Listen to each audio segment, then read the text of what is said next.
এসেছো? আমরা তোমার নোংরা হাতের ব্যাকটেরিয়া। সে কেমন করে? মিনা, তুমি খেলে আসলে এবং তুমি নিজের নোংরা হাত ধুতে ভুলে গেলে। হাত ধুলে কি হয়? একটু নিজের হাতটি দেখো।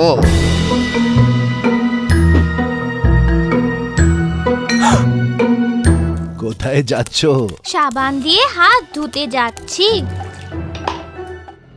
মিনা তো আজ বুঝলো আপনাদের বুঝতে হবে যে হাতগুলি পরিষ্কার রাখা কতটা জরুরি।